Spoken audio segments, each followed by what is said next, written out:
Queridos irmãos e irmãs, hoje nós celebramos o 17º domingo do tempo comum e hoje a liturgia da palavra traz para a gente uma mensagem assim maravilhosa. Quem sabe que não sabe, pode aprender. Quem acha que já sabe, não vai aprender e pode passar a vida inteira fazendo errado. É um pensamento difícil, porque o normal é a gente se iludir achando que a gente já sabe, que a gente tomou chá de já tô bom, não preciso aprender mais nada. E hoje o Evangelho coloca a gente naquele ponto mais central da nossa vida de fé, falar com Deus. Os discípulos já tinham andado bastante tempo com Jesus. Se vocês pegarem um folheto, nós estamos no capítulo 11 do Evangelho de São Lucas. Eles já tinham aprendido bastante coisa com Jesus. No Evangelho de São Lucas sempre se repete que Jesus estava rezando. Então Jesus reza antes de fazer alguma coisa importante. Jesus reza enquanto está fazendo as coisas. Jesus reza depois que termina de fazer. Jesus reza o tempo todo. E os discípulos já tinham aprendido bastante coisa com Jesus. Mas chega um momento que um deles ainda tem coragem de falar assim: Senhor, ensina-nos a rezar, como também João ensinou a seus discípulos. Quem dera a gente tivesse essa humildade de todos os dias dizer a Jesus: Jesus, ensina a rezar. Mas às vezes a gente acha que já sabe rezar.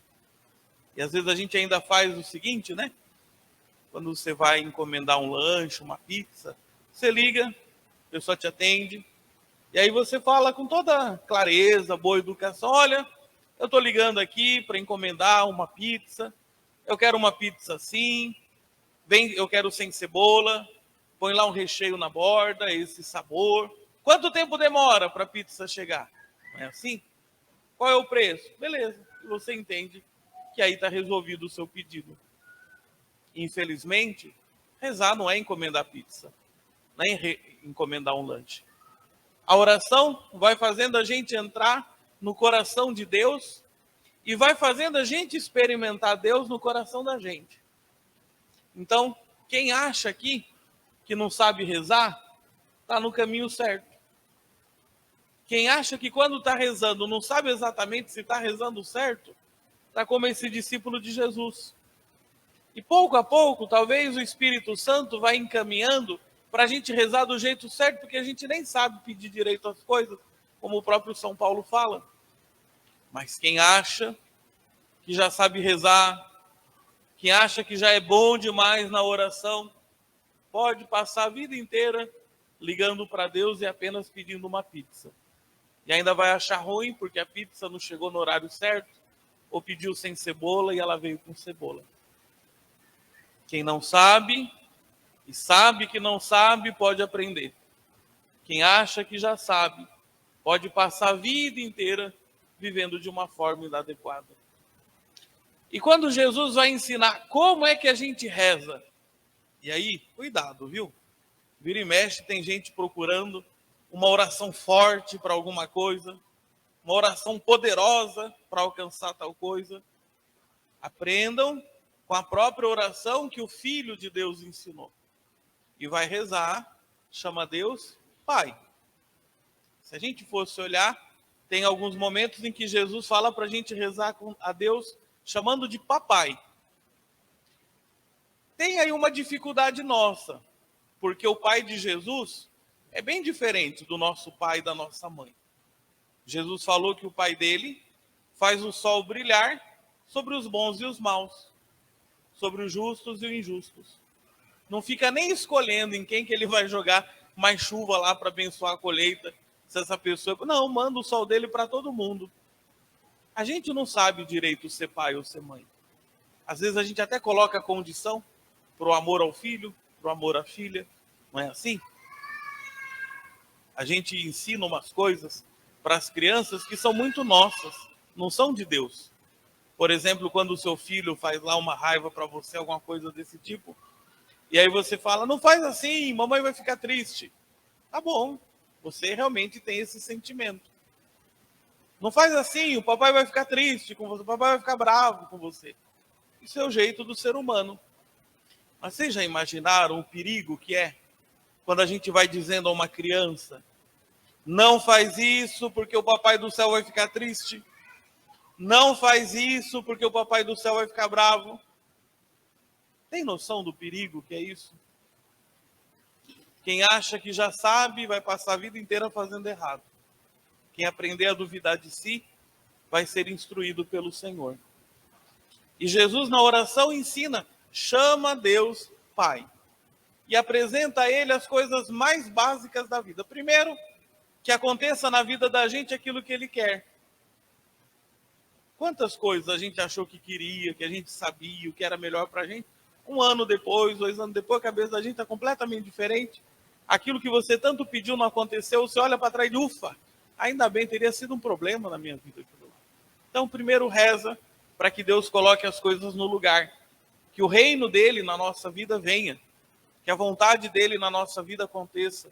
E depois todas as outras coisas vão sendo encaminhadas.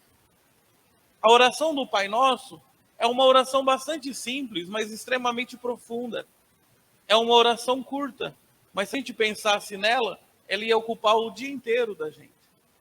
E nessa oração, nós temos Deus como Pai, e um Pai de um amor ainda muito mais elevado do que a nossa capacidade de ser pai ou de ser mãe. Por isso é um mistério, para a gente sempre se colocar em oração. São João 23 ensinava que a gente devia dizer todos os dias, a divina providência se ocupa de mim. Ainda que eu fosse a última criatura esquecida nessa terra, ainda que eu fosse a única criatura esquecida nessa terra, a divina providência se ocupa de mim. E que pena que a gente aprendeu, e que pena maior ainda, que a gente ensina as pessoas a pensarem que Deus olha, que Deus sabe de tudo, mas só como um fiscal, e não como aquele que de fato vê o coração da gente, os dramas, os medos, as preocupações que a gente carrega. Chamar Deus de Pai é a gente se entregar a essa grande misericórdia de Deus, que faz o seu sol brilhar sobre justos e injustos. E quando Deus não age, dando um pouco mais de tempo, até mesmo quando a gente está naquelas situações da vida que não são as mais corretas, não é que Ele está deixando a gente seguir o caminho errado. Ele tem paciência para que uma hora a gente se toque, para que uma hora a gente perceba. E sem ter que enfrentar os sofrimentos do julgamento dos outros, a gente possa retomar o bom caminho. Olha a força da palavra de São Paulo na segunda leitura de hoje.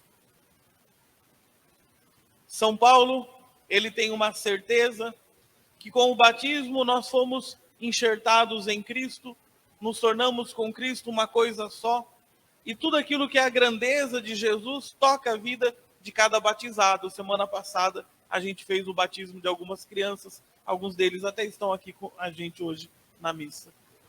E São Paulo vai dizer, pela nossa vida cristã, se havia alguma dívida, essa dívida já foi paga, foi resolvida. E nós vivemos na graça de Deus que nos alcança. Olha que bonito ele diz assim.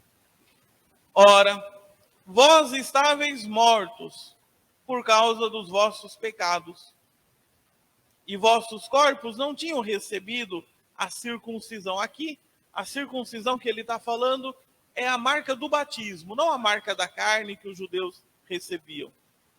Olha que bonito. Até que Deus os trouxe para a vida, junto com Cristo, e a todos nós perdoou os pecados. Existia contra nós uma conta a ser paga, mas ele a cancelou. São Paulo não diz, olha, ele dividiu em 48 prestações sem juros. Ele diz, ele cancelou, apesar das obrigações legais, e a eliminou, pregando-a na cruz.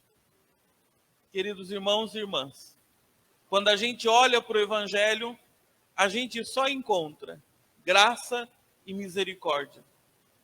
Por quê?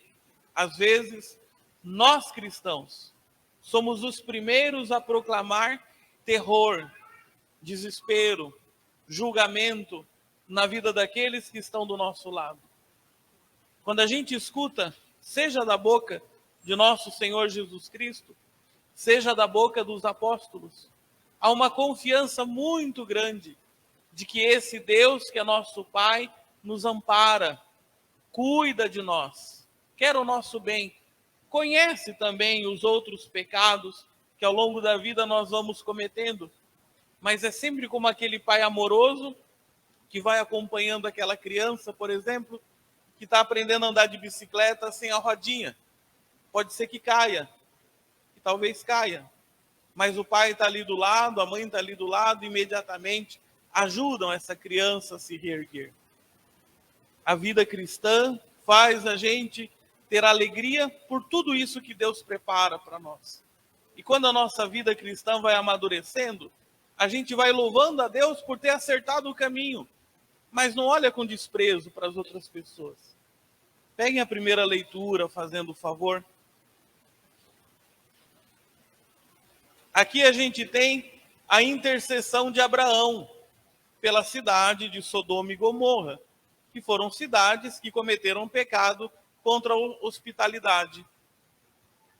E vejam, Abraão faz com Deus quase que uma espécie de negociação. Senhor, se ali naquela cidade tiver 50 justos, o Senhor vai destruir tudo aquilo? Essa intercessão de Abraão é uma imagem ainda pálida, como que uma sombra, da intercessão que Cristo faz diante do Pai por nós. E aqui dentro de nós, talvez a gente não vai falar quantas pessoas tem dentro da gente, mas uma porcentagem. Talvez nosso Senhor diante de Deus lhe diga ao Senhor: Pai, olha ali, será que não tem 50% de bondade naquela pessoa? Será que não tem 20% de bondade naquela pessoa? Será que não tem 1% de bondade, pelo menos? Pensem nisso. Quando a gente olha as coisas, as relações que a gente tem dentro da nossa casa, da nossa família, as pessoas com quem a gente convive, será que a gente faz como Abraão? Será que a gente faz como o nosso Senhor? Tem hora que a gente se decepciona com as pessoas, não é por causa daquilo que elas são. Elas sempre mostraram o que eram. Às vezes a gente se decepciona com a expectativa da gente. Talvez um grande exercício, quando a gente tem uma mágoa grande de uma pessoa, ou uma raiva até mesmo, a gente se perguntar: será que nessa pessoa não tem 1% de bondade? 2%? Será que não sou eu que estou julgando demais? Pensem nisso. A gente vê aqui Abraão no Antigo Testamento pedindo essa misericórdia a Deus, nosso Senhor, com tudo aquilo que ele sempre fez, com tudo aquilo que ele sempre ensinou. Que pena quando nós cristãos, que para o mundo deveríamos ser representantes dessa graça, dessa misericórdia, dessa alegria do Evangelho, e nós nos tornamos juízes da vida alheia. Condenamos as pessoas porque elas não são como nós, não se comportam como nós e talvez não façam as coisas como nós fazemos. Quem já sabe, não vai aprender. Quem reconhece que precisa aprender, o Senhor instrui. Hoje, a igreja nos convida a pedir a Jesus: ensina-nos a rezar. Ensina a gente a ser cristão. Ensina a gente a conhecer o Evangelho. E quanta alegria a gente não vai experimentar com esse ensinamento do Senhor, que faz a gente entrar no coração de Deus, que é Pai, que é Mãe, cheio de amor, de verdade e de misericórdia. Façamos um instante de silêncio e rezemos.